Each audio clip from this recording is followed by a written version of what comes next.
नमस्कार। 12 बजे की 12 बड़ी खबरों में आप सभी दर्शकों का स्वागत है और मैं हूं आपके साथ अखंड राय। और आप देख रहे हैं उत्तर प्रदेश का तेजी से बढ़ता हुआ digital platform IBC 24 Uttar Pradesh Uttarakhand.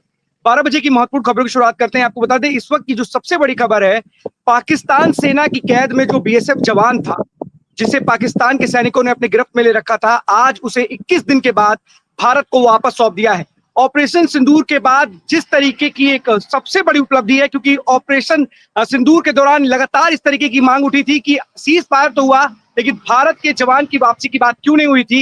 लेकिन आज पाकिस्तान ने DGMO लेवल की वार्ता के बाद भारत के उस BSF जवान को वापस लौटा दिया है, जिससे पूरे देश में खुशी की लहर दौड़ पड़ी है। आपको बता दें, ऑपरेशन सिंदूर में कई जो आतंकी थे वो मारे गए थे। सटीक निशाना लगा करके हमारी भारतीय सेना ने अपने शौर्य का प्रदर्शन किया था, दिखाया था कि हम किसी से भी पीछे नहीं हैं, और जो तमाम विश्व की बड़ी ताकतें हैं उनको भी दिखाया था कि भारत क्या कुछ कर सकता है भारत में रहकर ही। आज उसी का एक और उदाहरण मिला है, जब BSF की जवान की घर वापसी हुई है। 21 दिन बाद पाकिस्तान की सेना ने उस BSF जवान को वापस छोड़ दिया है।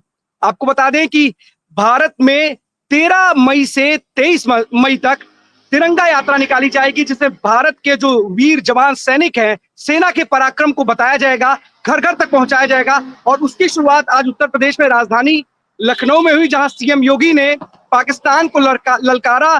तिरंगा यात्रा की शुरुआत करते हुए बताया कि जो भारत के तरफ उंगली उठाएगा उसके जनाजे में कोई रोने वाला नहीं रह जाएगा। तस्वीरें दिखाते हैं आपको।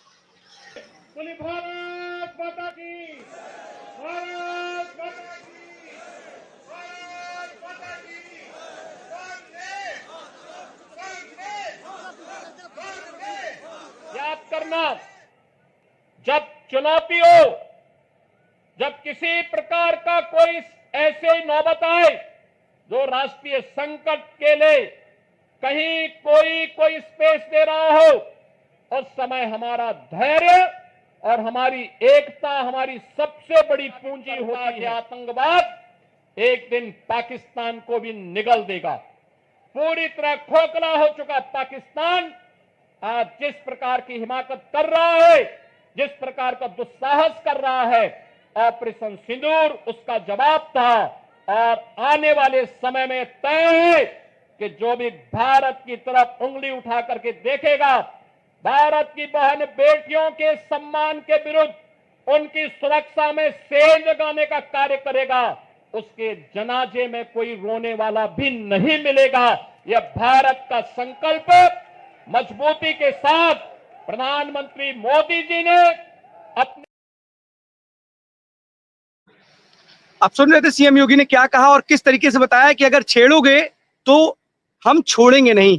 पहले हम छेड़ेंगे नहीं, और लेकिन जो हमें छेड़ेगा उसे हम छोड़ेंगे नहीं। लगातार ऐसी बातें उन्होंने की और बताया कि किस तरीके से ऑपरेशन सिंदूर के माध्यम से उन आतंकवादियों को एक करारा मैसेज दिया भारत ने, क्योंकि सटीक निशाने के साथ उनके आतंक के जो अड्डे थे पाकिस्तान में जो थे उन्हें तबाह किया गया है। इन 26 निर्दोष, जो पहलगाम में जिन निर्दोषों की हत्या कर दी थी, इन आतंकियों ने धर्म पूछ करके उनको उनके घर में ही घुस करके भारत की सेना ने उखाड़ फेंका है। ये तस्वीरें दिखाई गई किस तरीके से ऑपरेशन सिंदूर ने पाकिस्तान में तबाही मचाई, और आज तक उसके निशान पाकिस्तान तलाश रहा है और उसको मिटाने के लिए लगातार उस पर काम कर रहा है। अब चलते अपने सभी सहयोगियों के पास, एक एक करके हमारे साथी हमारे साथ जुड़ेंगे और जो बड़ी खबरें उनके शहरों की है वो बताएंगे। आदर्श हमारे साथ जुड़े हुए हरदोई से। आदर्श, कौन सी बड़ी खबर है हरदोई से आदर्श?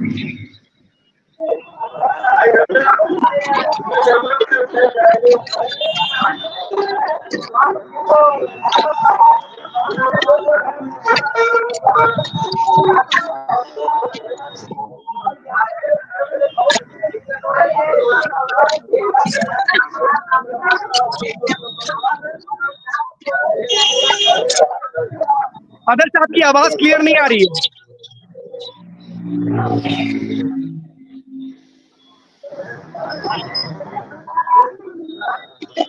बोलिए आदर्श।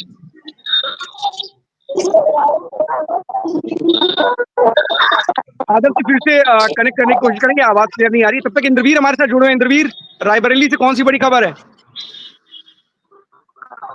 असल एक तस्वीर है हमारे पास। मैं हमेशा तस्वीर के साथ आता हूँ।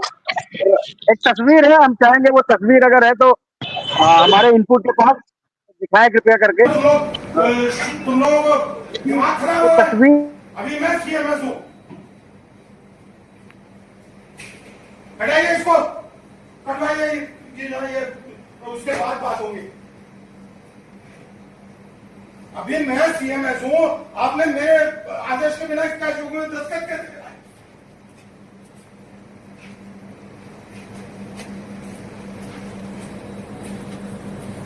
समझ में नहीं आता आप लोगों के। मैं कह रहा हूं बृहस्पति को मैं चाय दे दूंगा।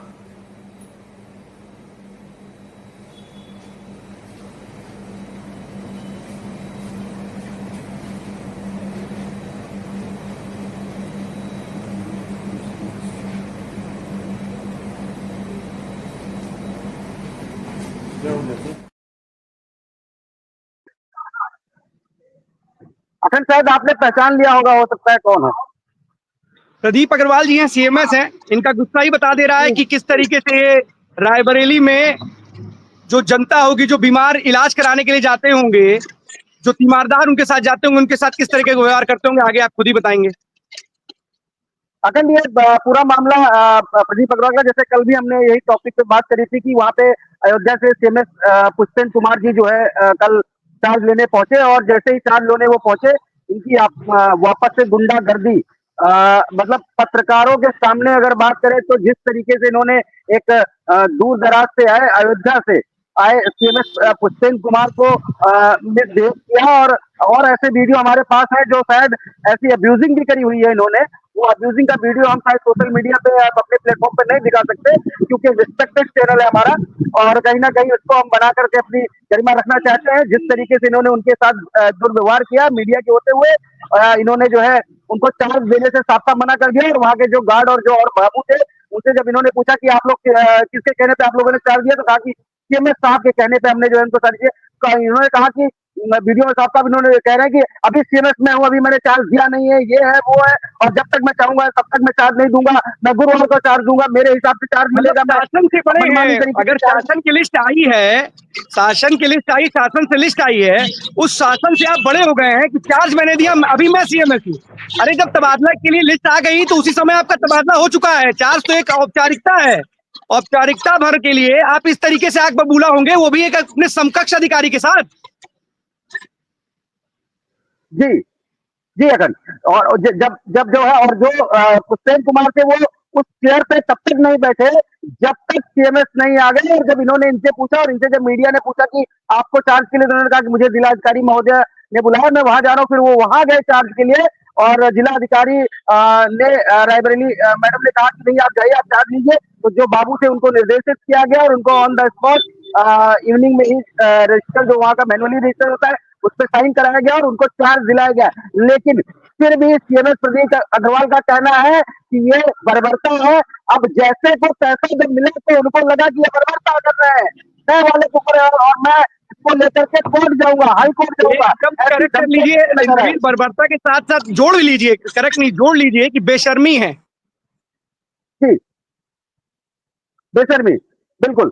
मतलब अपना उल्लू सीधा करने के लिए आप क्या चाहते हैं? अरे आपको सीधे सीधे बरेली ट्रांसफर कर दिया गया है, रायबरेली से आप बरेली जाइए, ज्वाइन करिए, और यहाँ जो अधीक्षक आए हैं, जो यहाँ पे सीएमएस है, उनको आप चार्ज दीजिए। मानवता का अपना एक आप उसको दर्शाइए, किस तरीके से आप जो है बात कर रहे हैं, क्या आपकी शैली है। लेकिन नहीं, ये है कि अयोध्या से रायबरेली आ गए नए सीएमएस साहब, लेकिन पुराने वाले सीएमएस साहब यहाँ जाते वक्त भी अपना जलजला दिखाना चाहते थे कि देखो मेरा जलजला क्या है। जाते वक्त भी वो जलजला दिखाते ही हुए गए, और पता नहीं कहीं ऐसा ना हो कि बीच में फाइल कहीं रुक जाए, जो चार्ज मिला है कहीं छीन ना जाए। उत्तर प्रदेश है, इनको समझ में नहीं आता। यहाँ उत्तर प्रदेश में अधिकारी यहाँ के शासन के हिसाब से चलते हैं, और सही रूप से अगर आपका व्यवहार इस तरीके से कैमरे के सामने है, तो जब ऑफ द कैमरा आप रहते होंगे तो आपके व्यवहार की तो चर्चाएं पूरे रायबरेली में हो ही रही है।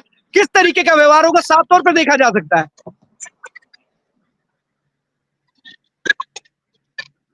बिल्कुल अखंड, और जैसा आपने कहा कि शासन ने अगर इनको बहुत ज्यादा वो लिया, तो डेफिनेटली जो इनकी नौकरी कुछ दिन बची हुई है, शायद वो नौकरी के लायक भी नहीं रह जाएंगे। जो इनकी हरकतें हैं, जिस तरीके से इन्होंने एकदम से गुंडई और दबंगई और हर चीज मचा के रखी, इनके लिए शब्द नहीं हमारे पास।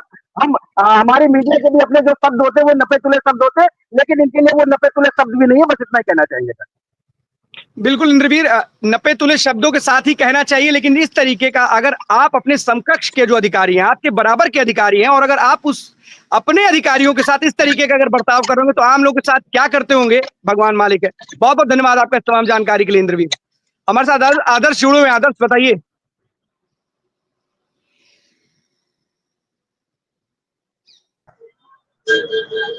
जी, अगर ये पहले तो आपको यहाँ की लोकेशन दिखाना चाहेंगे कि ये जो है हम यूज किस चीज की है। जी,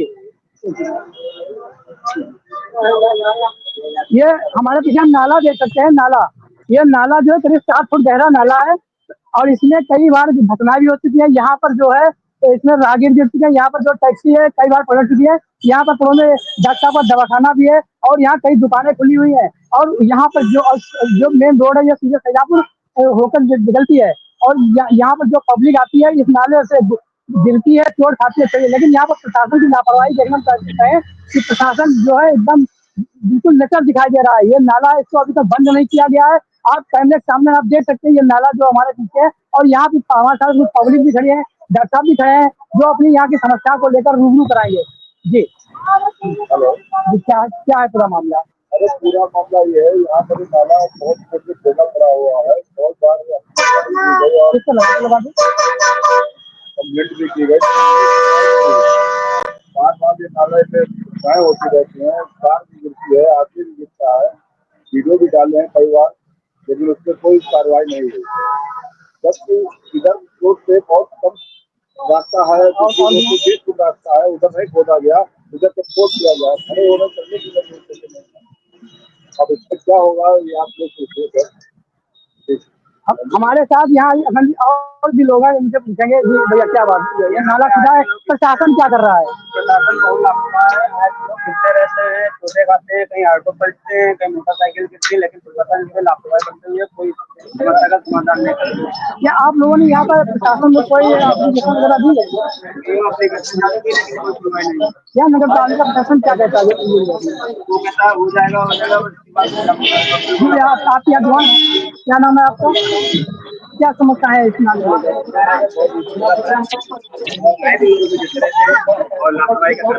ये कितना गहरा नाला है?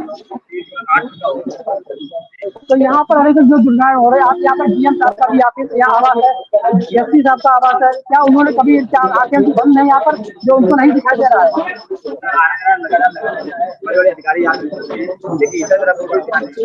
तो यहाँ पर जो जिलाधिकारी मंगला प्रसाद जी हैं इधर से निकलते हैं, लेकिन इधर किसी का ध्यान नहीं जाता है। कभी इस नाले में लोग गिरते हैं, चोटें खाते हैं। कई बार उन्होंने अभी परसों में एक वीडियो वायरल हुआ था, उसी नाले में सबसे बड़ी दिक्कत ये है कि लोग दिक्कत खाते हैं ना, लोग गिरते हैं, लोग चोटिल होते हैं, लोग परेशान होते हैं। बड़ा अधिकारी तो चोटिल हुआ नहीं है। अगर बड़ा अधिकारी चोटिल होता तो शायद इस तरीके की स्थितियां पैदा न होती, अब तक इस पर कार्रवाई हो गई होती। जरूर अधिकारी से पूछेगा कि आखिरकार इतनी बार एप्लीकेशन देने के बावजूद भी यहाँ की समस्या जस की तस बनी हुई, आखिरकार कब तक लोगों को इस समस्या से निजात दिलाएंगे आप? कब तक परेशानियों से जूझते रहेंगे वहाँ के लोग? जरूर पूछिएगा और अधिकारी डीएम से पूछिए कि आखिरकार इतनी अगर वहाँ की समस्या बनी हुई है तो आखिरकार कब इस समस्या को आप हल कर पाएंगे? लगातार लोग आपसे सवाल कर रहे हैं, पूछ करके जरूर वो कराइएगा। बहुत बहुत धन्यवाद आपका। अब हमारे साथ जुड़े हुए अयोध्या से कौन सी बड़ी खबर है?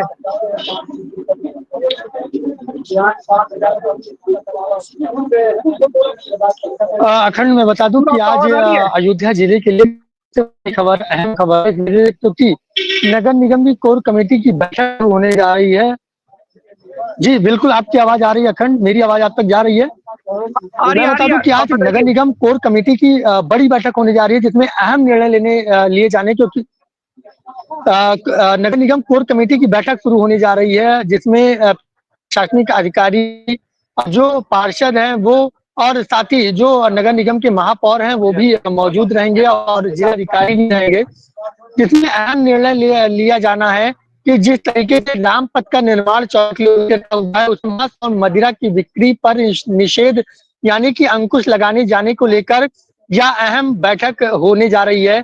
बस कुछ ही अधिकारी यहाँ पे पहुंच रहे हैं लगातार, और जो पार्षद हैं वो पहुंच रहे हैं। अब नगर निगम के जो महापौर हैं उनका भी यहाँ पे पहुंचना होगा। उसके बाद बैठक काफी देर तक चलेगी और उसके बाद अहम निर्णय लिए जाना है कि राम पथ पर, क्योंकि राम पथ राम के नाम से है और राम के नाम पर जिसको लेकर बीते दिनों नगर निगम के महापौर ने बात कही थी और आज इस पर अहम मंथन चलेगा और काफी देर तक चलेगा, क्योंकि एक अहम निर्णय है अयोध्या के लिए, अयोध्या वासियों के लिए, क्योंकि राम के नाम से जुड़ा हुआ मुद्दा है, तो इस पे अहम निर्णय आज लिया जाना है। जी अपूर्व, क्या इससे पहले भी कई बार इस तरीके की बातें लगातार सामने आती रही हैं? क्या इसको अमली जामा पहना ही दिया जाएगा परमानेंट रूप से? क्या इस तरीके की बात जो आप बता रहे हैं?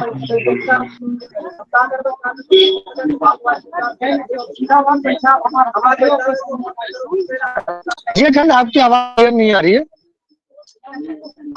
अपूर्व कह रहे हैं कि क्या लगातार इस तरीके की मांग जो की गई है और इस तरीके से बड़ा धार्मिक स्थल है और पवित्र स्थल है और इस तरीके की लगातार मांगे होती है, तो क्या ये माना जाए कि परमानेंटली वहां पर इस तरीके की व्यवस्था कर दी जाएगी?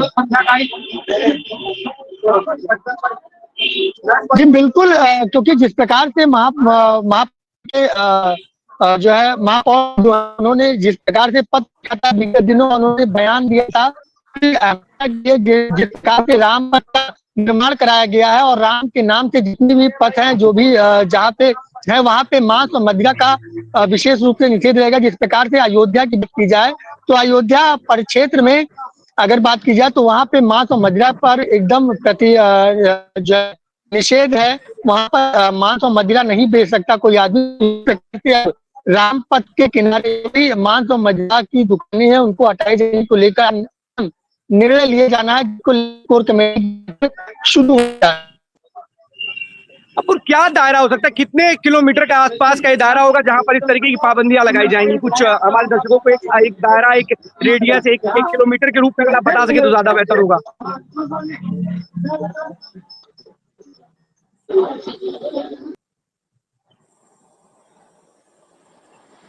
अब उनसे संपर्क नहीं हो पाया, फिर से जुड़ेंगे। तब तक हमारे साथ शहनवाज जुड़े हुए हैं बहराइच से। शहनवाज, कौन सी बड़ी खबर है बहराइच से?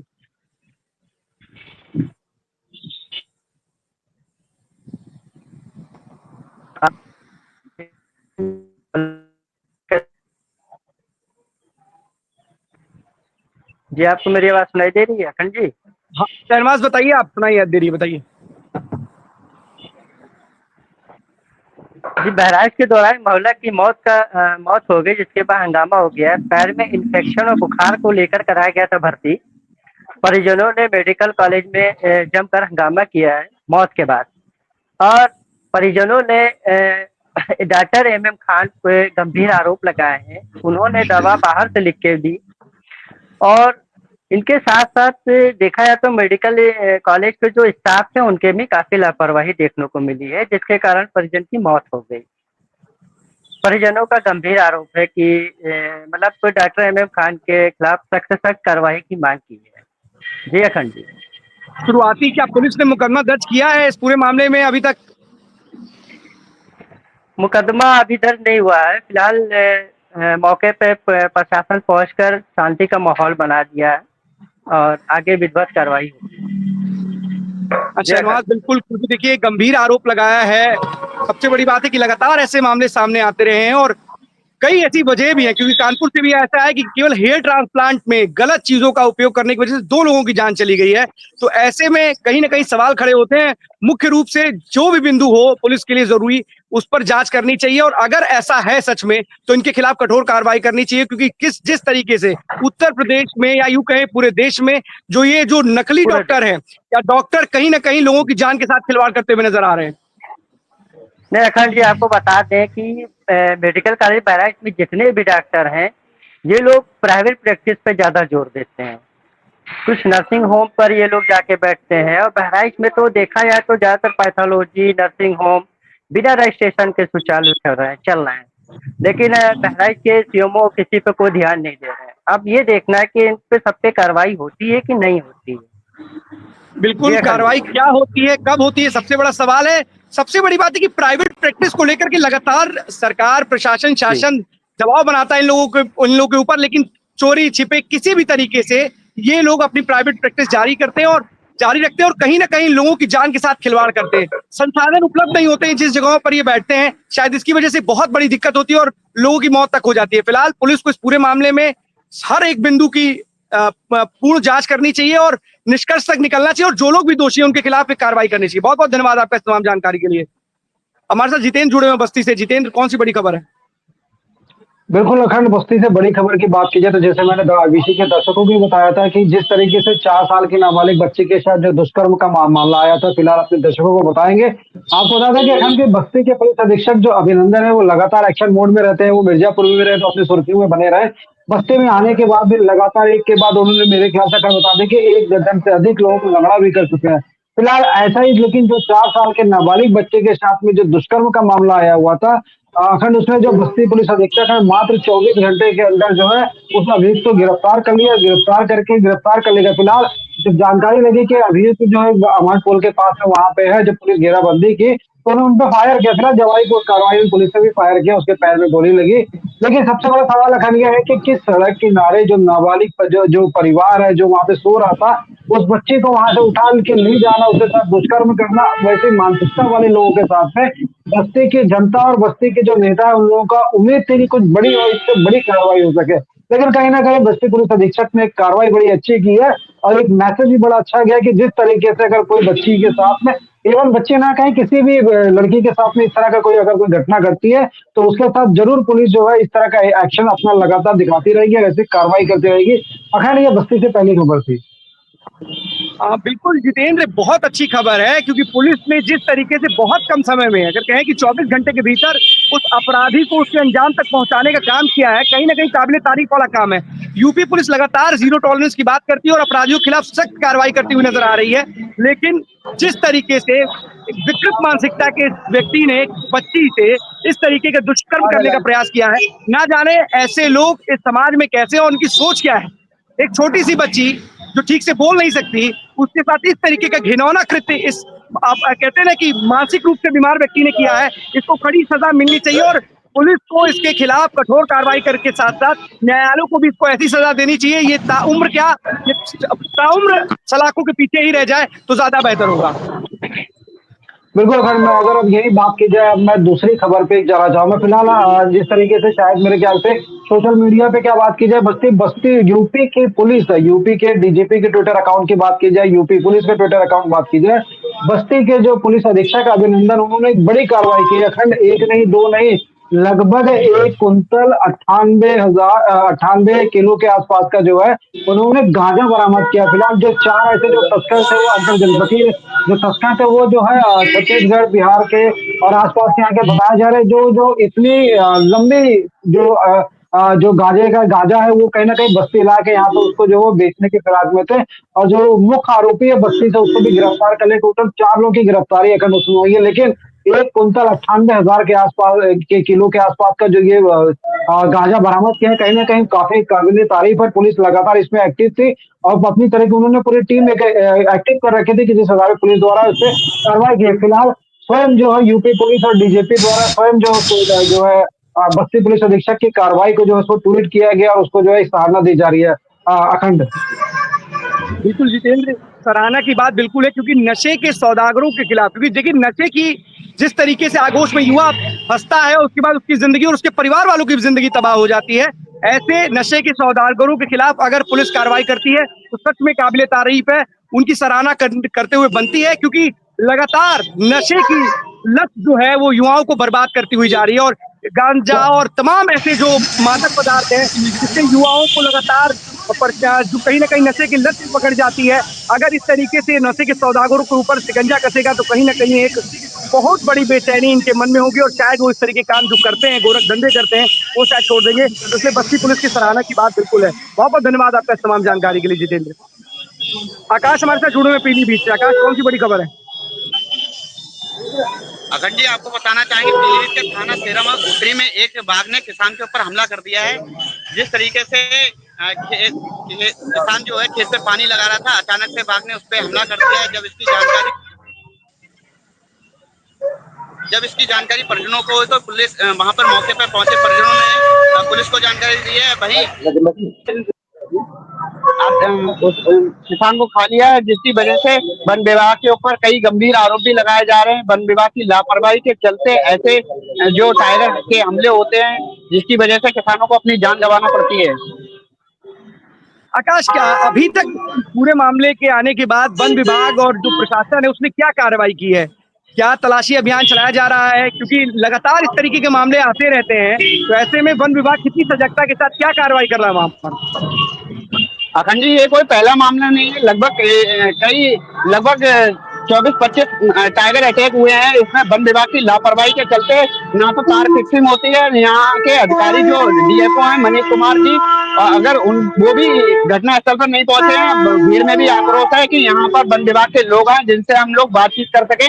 उन्होंने सबको सड़क पर भी रखा है और विरोध प्रदर्शन भी कर रहे हैं। जिस तरीके से किसान के ऊपर हमला टाइगर ने किया है, ये कोई पहली घटना नहीं है। ऐसे कई हमले में किसानों की जानें भी गई हैं, जो वन विभाग की लापरवाही के चलते ऐसा होता है। तो वन विभाग अगर ऐसी लापरवाही करेगा तो लोगों की तो जान पे बन के आएगी। आखिरकार वजह क्या है? क्या आपने अधिकारियों से बात की, वन विभाग के पूछा उनसे कि आखिरकार लगातार इस तरीके की घटनाएं बढ़ती जा रही है, बाघ जो है अब रिहायशी इलाकों में आ रहे हैं और लोगों को अपना शिकार बना रहे हैं? क्या हमारे पास कोई रोड मैप नहीं है? क्या हमारे पास कोई, हम अपने लोगों को सुरक्षित करने के लिए क्या कोई तैयारी नहीं है? आखिरकार इस तरीके से कब तक लगातार वो हमारे रिहायशी इलाकों में आएंगे और हमला करके चले जाएंगे?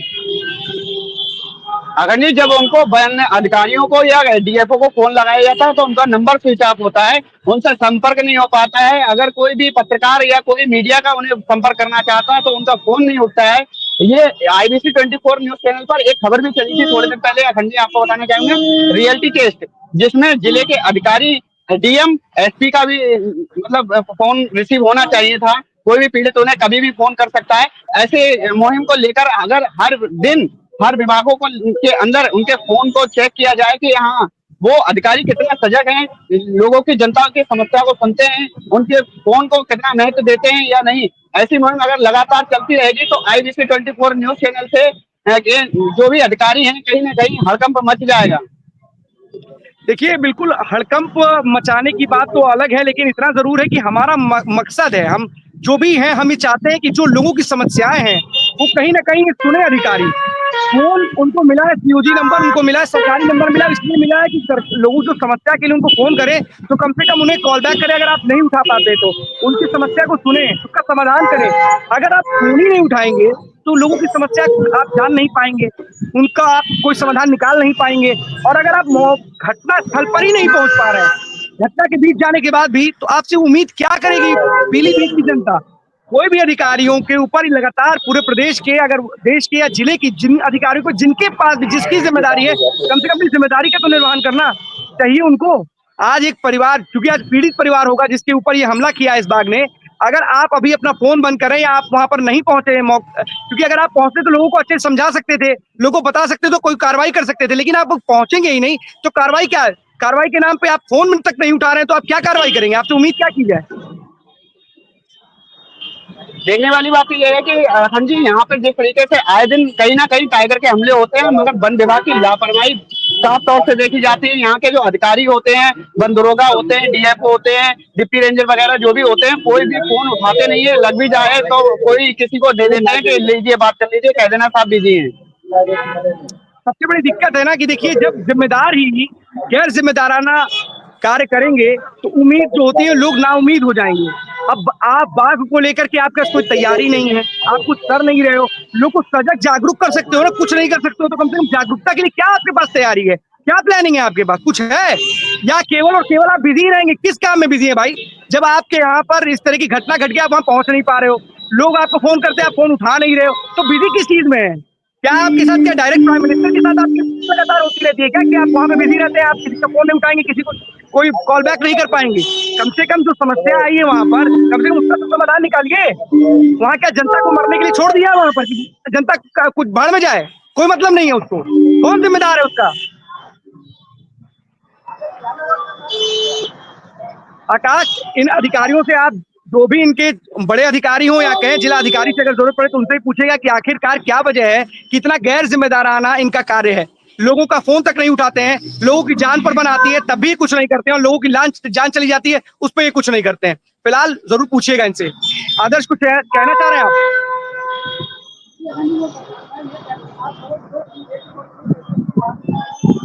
आदर्श, आपकी आवाज नहीं आ पा रही है।